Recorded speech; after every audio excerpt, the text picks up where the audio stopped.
l'Afrique joue un rôle crucial. Pourquoi les Américains ont une base, par exemple, militaire au Niger ou à Djibouti?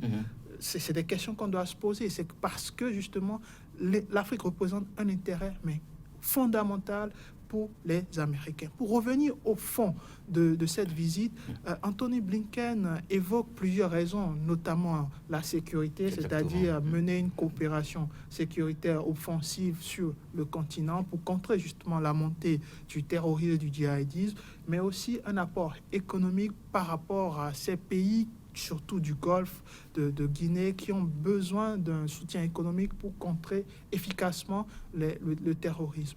Mais ça reste pour moi des propos d'un diplomate. C'est-à-dire, il faut faire très attention aux propos d'un diplomate parce que ça reste des promesses. Et entre les promesses et la réalité, il y a un véritable gouffre. Il faut remarquer qu'il y a quelques mois, 10 mois, si je ne me trompe, Anthony Blinken était toujours en Afrique. Il a fait des promesses grandiloquentes sur des médias qui aujourd'hui restent toujours de mise. On ne sait pas si ces promesses ont été effectuées. Donc, je pense que le langage diplomatique, surtout américain, doit être pris vraiment avec des pincettes. Et je finirai là-dessus en évoquant la question de la menace de la Russie et de la Chine aujourd'hui. Je pense que les Américains, foncièrement... Diplomatiquement, prennent à la légère. Exactement, c'est ce que j'allais dire. C'est-à-dire, les Américains ne comprennent toujours pas que l'Afrique n'est pas un terrain de jeu.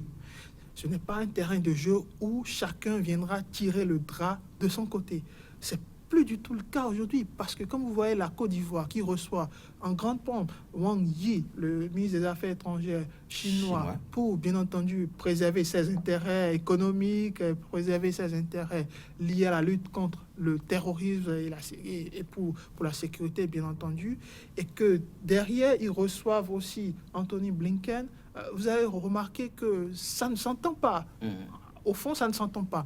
Mais aujourd'hui, les Africains ont compris que c'est le multilatéralisme, ou plutôt c'est le multi-alignement prôné par l'Inde d'ailleurs, qui est de mise. C'est-à-dire, si on veut aboutir véritablement à une sortie légitime de la souffrance auquel nous sommes abonnés depuis les indépendances, il est très important qu'on puisse revoir notre politique diplomatique. Ce n'est pas parce qu'on a reçu Anthony Blinken qu'on ne va pas dealer avec la Chine. Ce n'est pas parce qu'on a dealé avec la Chine qu'on ne va pas recevoir Vladimir Poutine ou préserver ses intérêts. Il s'agit absolument du jeu des intérêts. Et l'Afrique n'est plus un terrain de jeu.